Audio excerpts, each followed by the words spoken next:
Welcome to the Unabridged podcast. I'm Ashley. And this is Jen. Join us for bookish episodes and check out our website, unabridgedpod.com, where you can find lots of new bookish content to grow your TBR. Sign up for our newsletter to find out more about online book discussions and upcoming events. Find us on Patreon for extra unabridged content.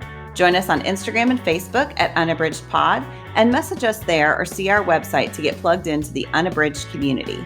You want opinions about books? We've got them. Hi, and welcome to Unabridged. This is episode 272. Today, we are discussing Nella Larsen's Passing as our April book club pick. Before we get started, I just want to remind you that we are continuing our Patreon efforts. We appreciate your support so much. We are working to cover the costs of the podcast, and so our Patreon supporters help us do that, and we are really grateful. If you haven't checked us out over there, it's patreon.com/unabridgedpod. It's also in the show notes if you want to click through the link. Before we get into discussing Passing today, let's talk about our bookish check-in. Jen, what are you reading? I just started an e-galley. This is Ashley Schumacher's In the Orbit of You.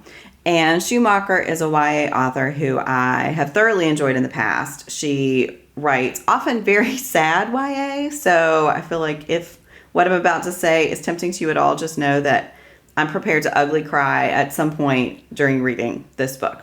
Schumacher is also the author of Amelia Unabridged, Full Flight, and The Renaissance of Gwen Hathaway, all of which I really loved.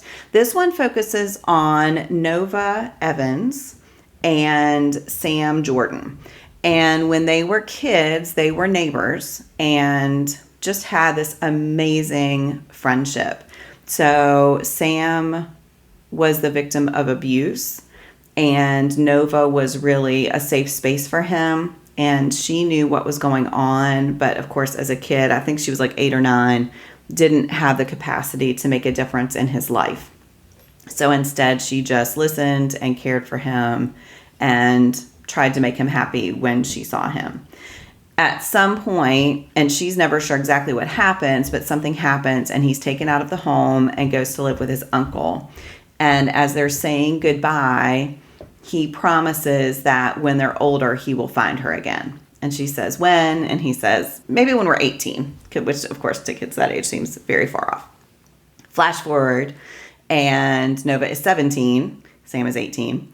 And so Nova and her mom have moved around a lot. She has been to 6 different high schools, I think, and she's 17 years old.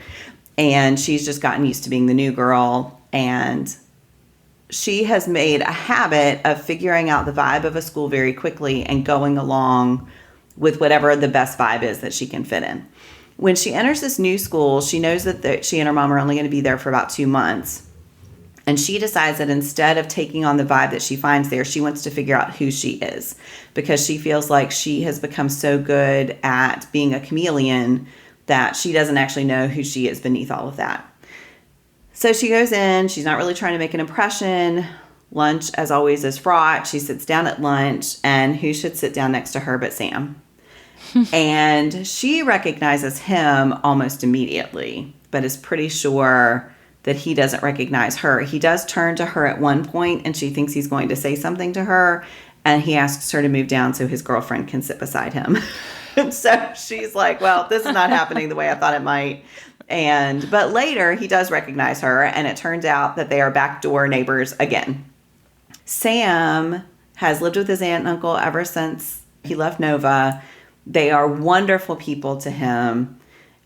He has a girlfriend. He's a football star, but it turns out that he doesn't really love any of it. He is still, of course, dealing with the trauma of his childhood, and he has become so conflict averse that, like, he does football because he's good at it, not because he loves it, but somehow his whole life and future have come to revolve around football.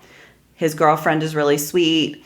He started dating her because another guy was a jerk to her and cheated on her, and so he just is in protective mode and doesn't. So, yeah, he's living this life to avoid conflict and to make other people happy, essentially. So, of course, and I'm at the point now where they're becoming friends again. There's definitely attraction there, maybe more. But Nova knows she's leaving in 2 months. Sam doesn't want to hurt anybody in the world. and what's going to happen. So I have thoughts about what's going to happen. We'll see. Schumacher just has this ability to build beautiful characters, to have these compelling premises, to work through really difficult situations. And I just did not want to stop reading. So it's really great. So that is Ashley Schumacher's In the Orbit of You. And by the time this episode releases, this one will be out in the world. So you can go pick it up right now. Yeah. That sounds great, Jen. And every time you talk about Ashley Schumacher, I'm like, oh, I should try her books. But then I know they're really sad. Yeah. So, Yeah, I always wind up pushing those off. Yes. We're just not always in the headspace to have snot and tears going everywhere. Or maybe never. Maybe I'm never in the headspace to have the snot and tears. And not that I don't do it with books, but it's hard for me, especially if I know going in. So even though it is nice to have the warning, it makes it where then I'm really reticent to actually pick up the book. But anyway, that sounds great. Yeah, it's good so far. So we'll see. All right, Ashley, what are you reading? So one of the books that I am reading is Jess Zimmerman's Women and Other Monsters, Building a New Mythology. And I'm listening to this one thanks to Libro FM. It came out in 2021, so I've had it a while to listen to, and I just hadn't gotten to it. Did you listen to this? No, I was going to say I have it in my Libro FM list as well, but have not gotten to it. So I am loving it. It is an exploration. Zimmerman goes and takes a critical look at female monsters throughout history. And she really explores the mythology that surrounds female monsters and the way that they are depicted throughout human history and what that means for women today. And I have found it to be really fascinating because I think that even though I certainly consider myself a feminist and am always trying to look at things with a critical eye of why do we think what we think and what does it mean that we think it, I still hadn't considered a lot of these monsters in light of the way that she explores them. So, she really focused on like Medusa, the Sphinx. There's a bunch in there, but it's just ones that we all have commonly the harpies, the furies, the sirens.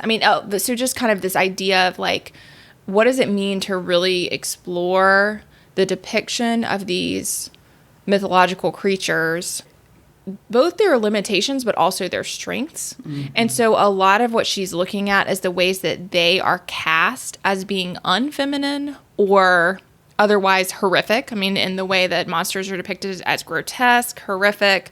And then if women are often trying to conform to ideals of beauty, then these are often kind of the contrast that women are working against. And so she's kind of exploring, like, what does this mean for women and our understanding of ourselves, and how, while monstrosity could also be confining, it could be very freeing in some ways, that kind of the typical female characters who are like the damsel in distress type, that's really restrictive in a way that these monstrosities have power, they have agency, they often are larger than life, like they can do more than any of the heroes in the stories. And so, all of that has been really interesting to explore.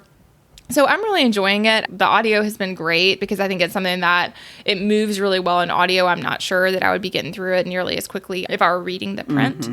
But yeah, I'm really interested in it. And, she talks a lot about these stories that are written by men that have become the myths that are really the basis of a lot of our society. And like, what does that all mean? And so, yeah, I've been really interested in it. And also, it's been interesting to hear, for example, Medusa. I didn't even remember some of the, prior to her becoming a Gorgon.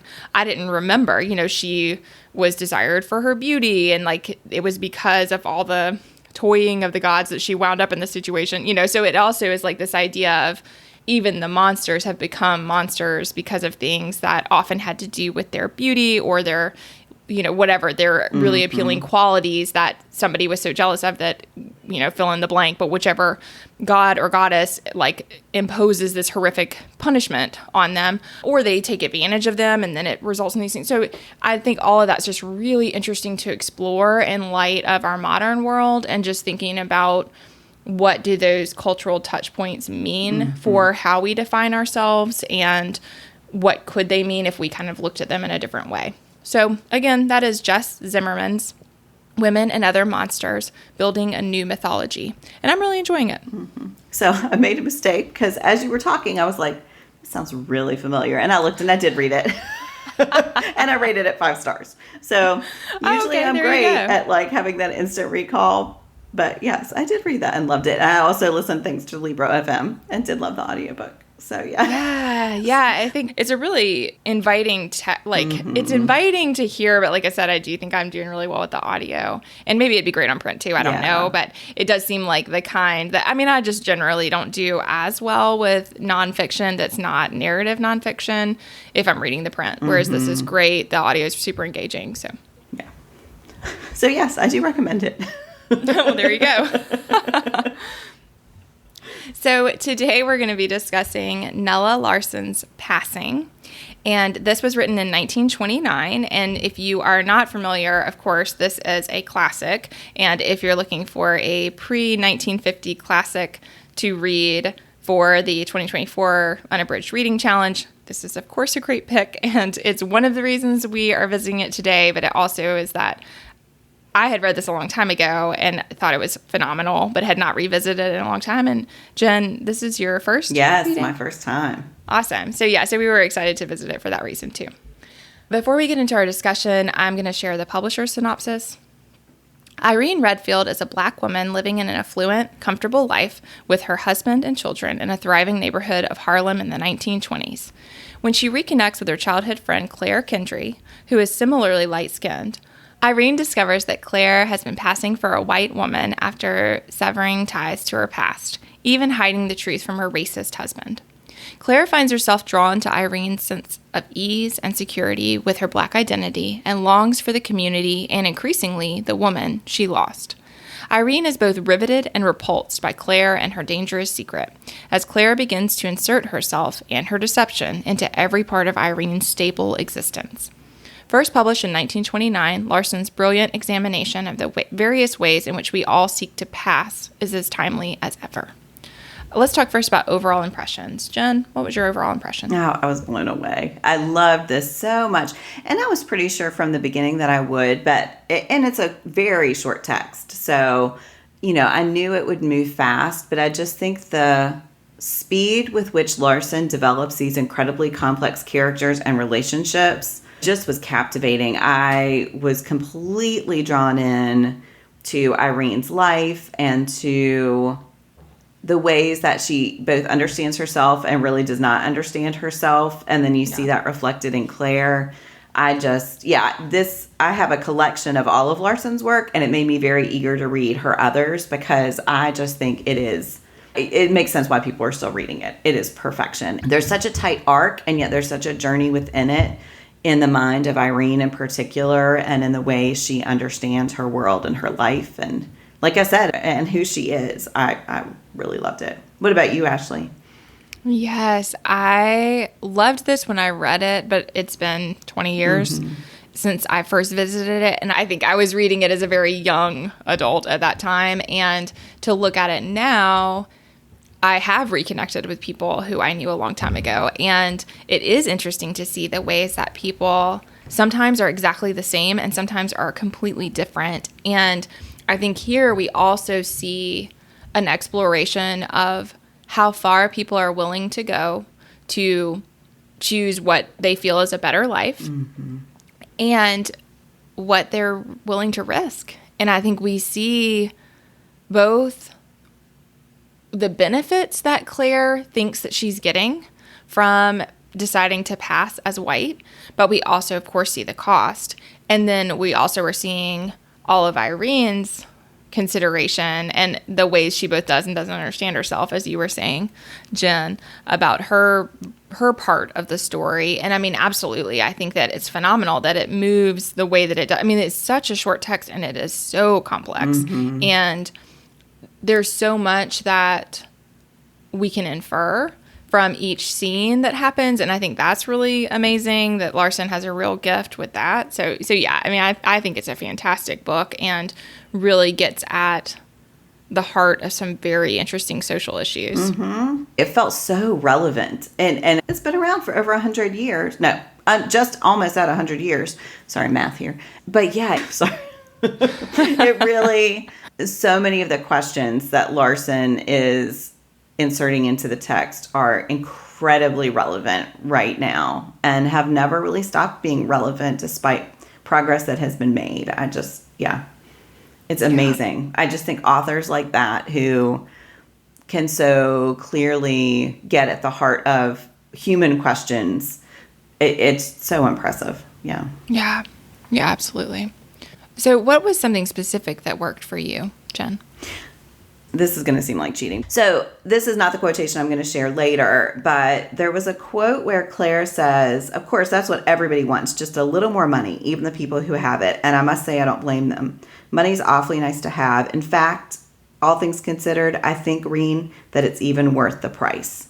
And I think that consideration of what things are worth the price that you're paying was a fascinating question to watch as the book progressed, because both Irene and Claire are masking themselves in ways that they are constantly having to answer that question for themselves. Like for Irene, she has this marriage where she is constantly covering up who she is and what she wants, and just desperately trying to hold on to that stability, really for her children. And yet she is never able to show Brian who she is or what she really wants, because there's that fear that it will cause him to leave her. Mm-hmm. And then when you see the way that things develop with him and with Claire, it's like, well, was all of that worth it? Because you've done all of this to subsume who you are, and he still is not choosing you, even though you think that you are giving him exactly what he wanted. And money certainly enters into it. Of course, race. I mean, we'll have to talk about that. Race is definitely a big part of it. But as the publisher synopsis, and as you said, Ashley, people are passing in different ways. So race, passing as a white woman for Claire is certainly one way that she is passing, but everyone is masking themselves and is passing in some way. And I just thought that was so brilliant. And to consider the worth, like to say that the money is worth it is like, I paused on that one, my mind. I found that to be such a twisty statement, because how often do we consider if what we're doing for the money is worth the money that we're getting? Mm-hmm. And I think those questions just proliferate through this short novel of all of the choices we're making and how many of them are really worth what we're having to do to get that thing that we think we want. Yeah, just brilliant. I mean, I felt like I could have turned around and started on page 1 and read it immediately, because it was so powerful, and I knew there were things I missed, and there were these deep, deep questions that really made me reflect as well. I just think it's brilliant. Yeah. That was not a concise answer to what worked for us, but all of that worked for me. Yes, I think that you're so right that part of what is so interesting is the way that we can see both the surface and the interior of everything for each person. Yeah. And how trivial that surface seems. And yet how much everyone, each of the characters that we see, is paying for this seemingly very trivial or kind of banal existence. Yeah. And yeah, I think it really calls into question some things about what we value in society and how, like, what social interactions are like. And some of it is, it really is hard to look at in some ways, because you do start thinking like, well, what's the point? Yeah. And I think that's Irene does not want to look at that. She does not want to look at the face of that. And that's part of what is preventing her from living fully, and probably what is preventing her in her relationship. I mean, like you said, she's trying to do everything to make everything exactly right for Brian. And yet nothing she's doing is actually accomplishing that goal. Right. And meanwhile, she is making herself, she's like cutting herself down to try to fit into this mold that she thinks will work for him. And yeah, I mean, that's a hard truth to start to see. Yeah. I mean, it was 1929, so divorce was obviously not common. But I just kept thinking, you are making yourself miserable to keep this man do you really even love him? Does he make you happy? Right. And does he make your children happy? And the more he is getting in this relationship with Claire, of course, the worse he is when he's at home. And yet she was just desperate to keep that sense of stability. Yeah, it's... But I think some of it is about the lack of agency. Yes. And that for sure for Claire and Irene, both of them are making these choices seemingly to try to have a bit more agency. But a lot of the things that they're doing have these unintended consequences that don't help them get the agency that I think they both desperately want. Absolutely. Yes. Yeah. What about you, Ashley? What's something that worked for you? I think something I really enjoy is just exploring Irene and Claire's relationship and the way that Irene's feelings toward Claire are so complicated. And I think that that is often true in relationships, that we have a friendship. I mean, in this case, like, it's a friendship that she's kind of reluctantly tolerating, that she wishes she could just turn back off. But then she's also completely enchanted by her. I mean, I think there's actually like some chemistry there between the two of them that is unexplored or unpursued, but present. And, so then, I mean, it goes back to, like you said, the time periods. I mean, you think certainly for them to pursue anything as women would have also been outside of conventional norms. But there is this underlying tension between the two of them even that I think is really interesting. And then we see Claire, who has made this extreme decision that she has built her whole life around, and then her desire to essentially extract herself from that decision. But then again, at what cost? And like, how? I mean, how do you even begin to do it as a woman at that time? What does that even look like for her to do it? And so I think absolutely there's just so much that's interesting. I guess one of the things that really worked for me was like looking at the two women as individuals, but also as the core of what all is happening in this story. And then, I mean, of course, we get into what does happen, which again, very, very short novel, very impactful ending. And, then we're like, whoa, how far will someone go? Well, pretty far. Yeah. Yeah. I was so shocked when I got to that conclusion. And it is a shocking ending. There was something, I mean, I could see Claire and Brian coming, that was telegraphed pretty, I mean, Larsen wanted us to know. Foreshadowing, I felt like, right. But yeah, that. Whereas I think we're supposed to, I think that the thing with Irene and why I think it's such a powerful ending is I think we're supposed to see her as so controlled. She spent her whole life, she's built everything to have like absolute control. She's so, I mean, that's part of what Claire, I think, both admires, but also is repulsed by. Yes. With Irene is like, she's like, amazed that her life is the way that it is, and so she both envies it but also in some ways does not want that. I mean, that's like the opposite of what she is like as a person. And so we see all of that, and then we watch that unfurl. And I think it's all really powerful. Yeah, it's interesting. When you were just talking, I thought of Irene. Was it Irene's mother who said that Claire was a having kind of person? Yes. And you have all these verbs applied to Claire. There's having and there's passing, and Irene is just, it's all noun, right? Like static. Everything is, everything's and I think that's really, their personalities are just so opposite. And yet, in that moment, for Irene, it is acting. And it's a horrible action.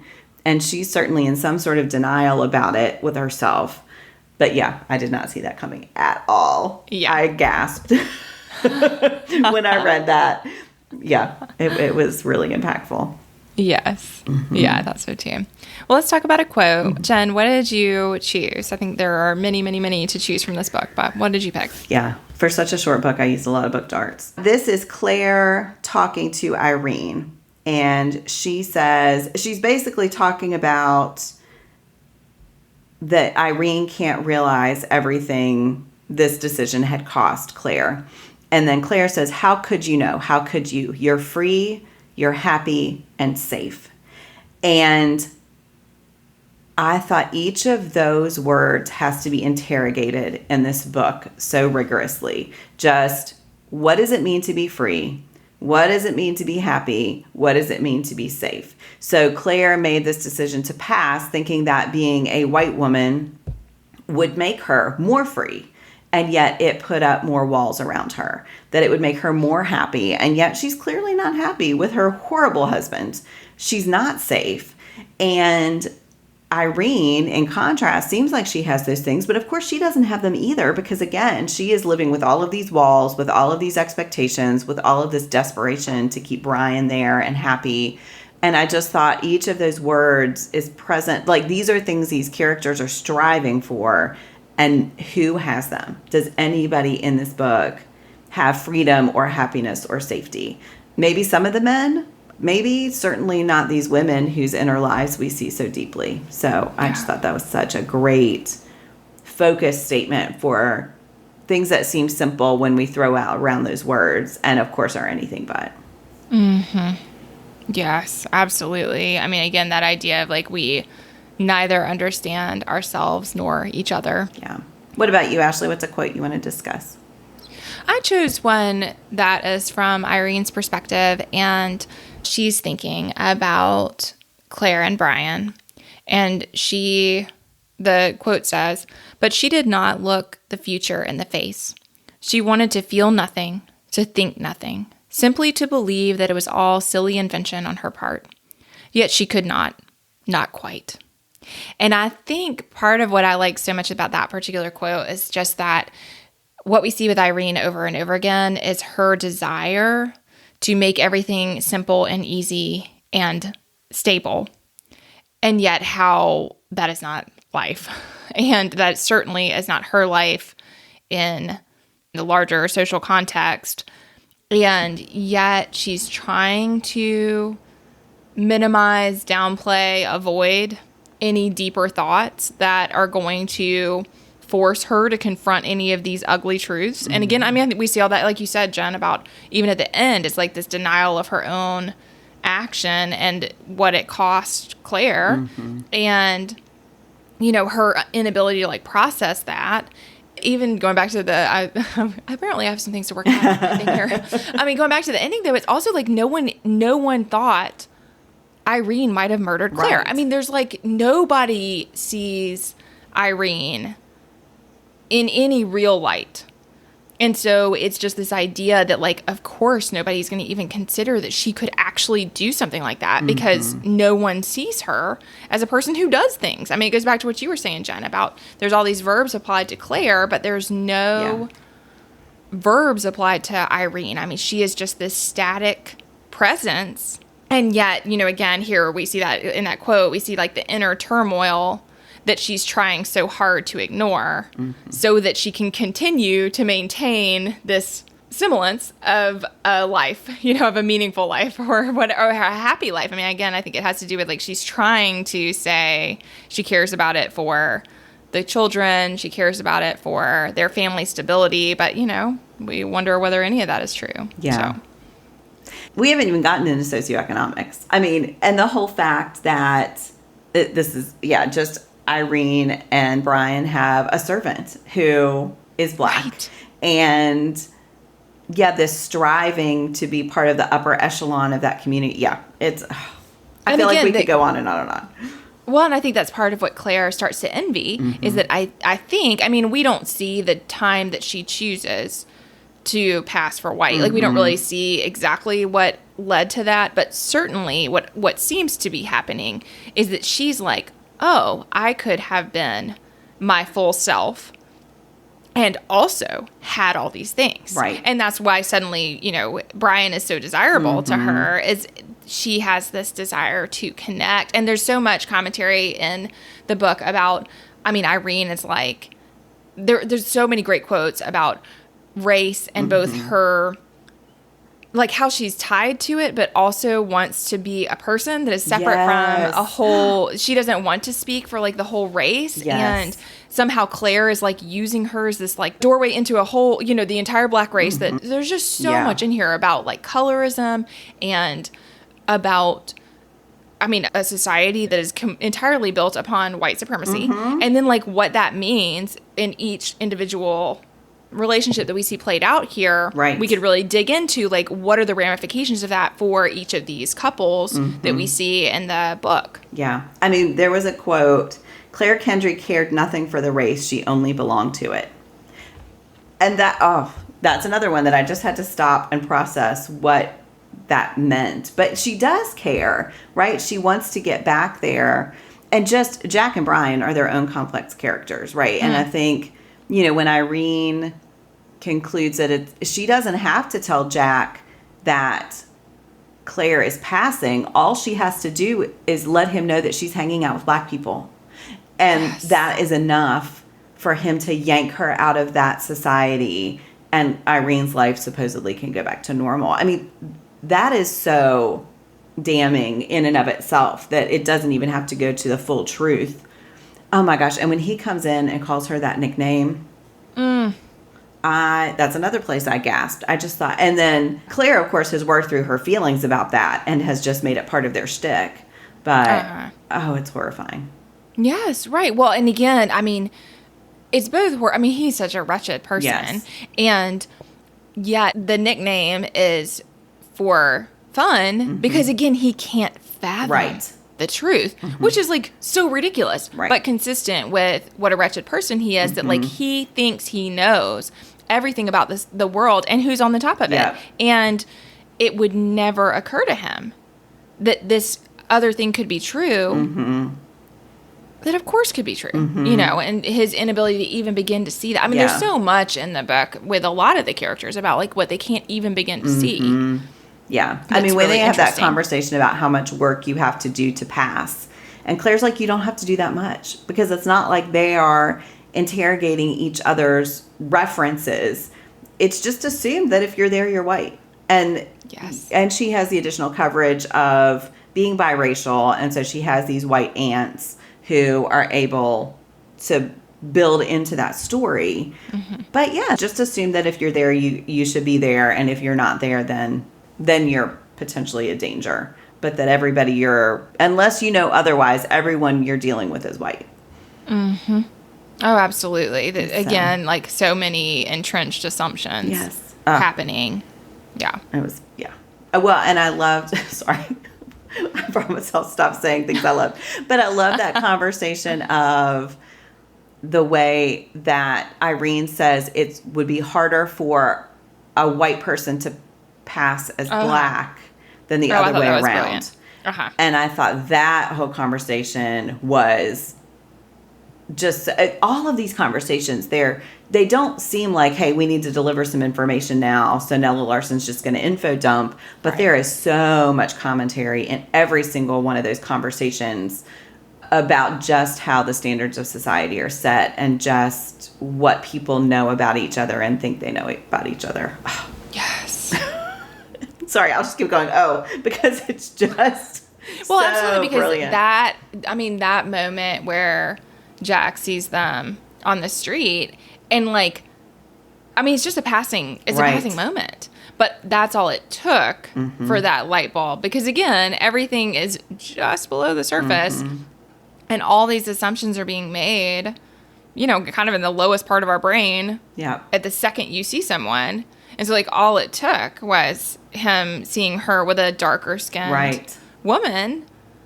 And then that all connecting these dots that he was completely clueless to prior. And all that is so fascinating. And I think she does such a good job of showing how entrenched all of that is in, again, a purposefully racially divided society.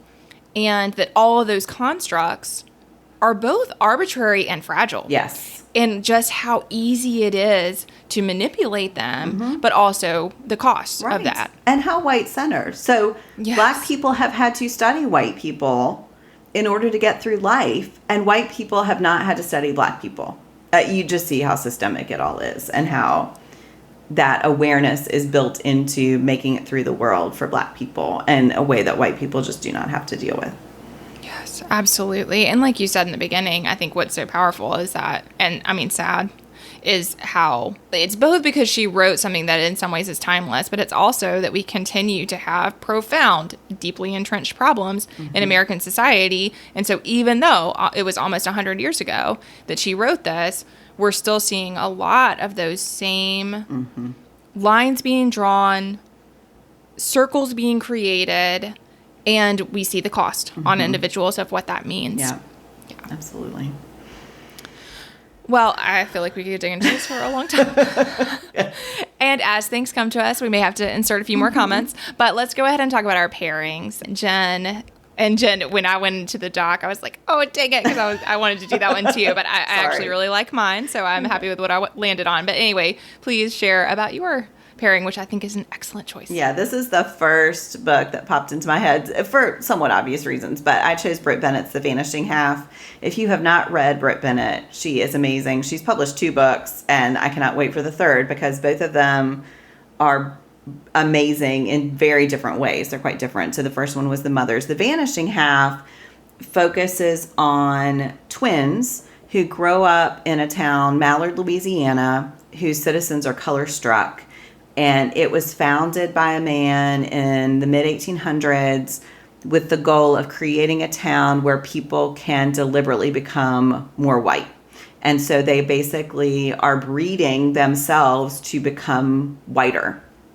And Desiree and Stella, the twins, are therefore quite light-skinned. And despite that, a horrible act of racism hits their family, resulting in them making very different decisions about the ways they want to live their lives. So Desiree is she has typically been the bolder twin, and yet it is Stella who makes the decision to pass, and Desiree does not, which, creates a division in their relationship. And so you see the ways that when they leave Mallard, their lives play out, so that Stella is passing and fully enters a white community, and Desiree ends up returning eventually to Mallard to care for her mother. And they also make different decisions about who their partners are. And so Stella ends up with a white man, and Desiree ends up with a man who is much blacker than she is, and ends up having a child who is very dark-skinned in this town that is, again, color-struck and just really focusing on making every descendant lighter than the last generation. And so you see the effects of these decisions not only on Desiree and Stella, but also on their children. And I really loved the way that complicated our understanding of how decisions like this can affect generations, and the decisions that then our children or their children have to make. And we also see in Desiree's daughter, because of who she chooses as her partner, it also considers some LGBTQ issues and passing in different ways and trying to get in touch with our own identities and who we truly are and how much of ourselves we can show to the world. So I felt like on the most obvious level, there are clear parallels here, but also on that deeper level and all the implications of that word passing, we see that applied throughout The Vanishing Half to a multitude of characters. The Vanishing Half is a much broader book just because it does cover multiple generations. It has multiple protagonists who sort of shift between their points of view. And yet I think a lot of the central questions are the same. So that is Britt Bennett's The Vanishing Half, which I highly recommend. Yeah, absolutely. Like I said, I thought that was one that came to my mind immediately also. And like you said, Jen, I mean, The Mother is also a very different book. But I mean, man, Britt Bennett is a brilliant writer who I think people will be reading in 100 years. So absolutely. Oh. What's your pick, Ashley? So in the end, I did think through a lot of different ones after thinking about The Vanishing Half, but I wanted to share Toni Morrison's Sula. So the reason I'm picking that is because there are things about it that are very different. Mm-hmm. However, it also focuses on a profound and complex friendship between 2 women. And Sula and Nell are the 2 in that book. And they are childhood friends who have a lot of history together, including something horrific happens that they both know and don't tell people about. And so, like, it's also that idea of, like, the secrets that we carry and how those secrets can bind us. So I think with Irene and Claire, even though Irene is so angry at Claire, she carries this secret. And, you know, exactly as you said, Jen, she finally is like, oh, I don't have to, like, tell him the whole truth. I could just let this one little part go, and that would be enough. That would be enough to disrupt her life and save my broken marriage and all those things. Right. So anyway, but, you know, so I think we see with Sula and Nell, they have this secret that is really important. And Sula leaves town. The town is a hard place. There's a lot of complexity there. But Sula leaves, and then she comes back a long time later. So again, that part is similar in my mind of just like, she goes away. She kind of does what she wants to do. Whereas like Nell stays. She stays part of the community, all that stuff. And then Sula is like, I'm going to do what I want, basically. And so there's definitely this element of she is outside of social norms. And so she comes back, and then she's wanting to like reconnect with Nell, and all of that, it winds up being pretty complicated. And there are some other similarities that I don't want to share because I think they're very relevant as far as the similarities, but they would be spoilers. But, you know, basically she comes back, lots of complexities as far as that friendship and what it costs. And then there is a look over the span of their life and kind of like what that relationship means. And so that's why I wanted to share it, because it is a brilliant book. And while there are parts that are different, I think when you're looking at that core friendship and just how complex relationships can be, I think you really get into that here. So again, that is Toni Morrison's Sula. Boy, that is a book I have not read for a long time, and you just made me want to revisit it. Yeah. I remember really loving it, but I'd forgotten a lot of the details. Yeah, I mean, very impactful book also. So yeah. Well, let's share our bookish hearts. That everybody can guess. 5 easy, 5 plus, whatever. Yeah. Same for me. Yeah. Absolutely. Yeah, I loved it. I think it's fantastic. Yeah. And then finally, we want to wrap up our episode today with sharing a flashback. We're just looking back 1 year ago to April of 2023. Jen, what were you all up to? April is always a big month for us because both of my boys' birthdays are in April. So last April, my older son got his learner's permit. He could have gotten a little earlier, but yeah, he's been like on a little bit of a delay, but he got his learner's. And my younger son turned 13. And boy, he is very 13 right now. And I'm like, will things change when he turns 14? Anyway. I always think that 13, I was my worst self. Oh my goodness. That is, when I look back at my life, it is always that year. So I'm not saying that for your child. I'm just saying that my own assessment of my childhood, definitely my hardest and worst self that particular year. Yeah. So. My uncle taught 8th grade, which is the grade my son is in.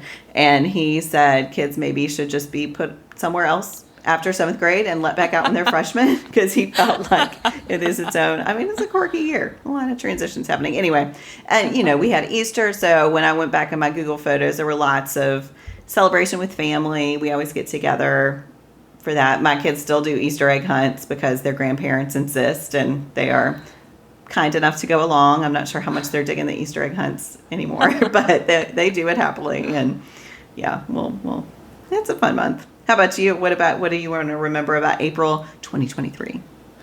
Well, I was looking back at the podcast, just thinking about our family. We were actually in our house by that point, which we are now in. So that is exciting. So we had moved to Greenville, South Carolina, and we were by that time in our current home. And so, you know, that probably was like pretty close to the marker of like things were stabilizing a little bit for us. So that's nice. But just looking back at the podcast, we on Patreon, we talked about Daisy Jones and the Six. Oh, that's right. So it's fun to think about how that series, which was of course highly anticipated, had come out just shortly before then, which, you know, many people had been counting down for. And then we also talked about historical fiction Rex, which historical fiction is definitely a genre for me that I still am very new to and haven't read that many books that qualify as historical fiction, but I'm coming to really love that. So that was fun. And then we talked about Ruth Reichel's Save Me the Plums. And so that was like our food book, I think, for our reading challenge that year. And that was a lot of fun. I certainly didn't know much about what she talked about in the book, so I learned a lot. And yeah, so we were reading some good stuff. Yeah. Well, thank you all so much for listening today. I just want to say again that if you have not read Nella Larsen's Passing, but you are looking for a pre-1950s classic, it's a great fit for that, for the Unabridged Reading Challenge. And if you did read along, we'd be so interested to hear what you thought. Yeah. Oh, we should say we're watching the film for Patreon for next month. Yeah. So join us on Patreon if you want to hear about that. And I have you seen it No, yet, I Jen? have not. So Okay, so it'll be the first time for both of us, so we're excited about that. Yeah. Thanks for listening. Do you have comments or opinions about what you heard today? We'd love to hear them. You can find us on Instagram, Facebook, and Twitter at UnabridgedPod or on the web at unabridgedpod.com for ways to support us.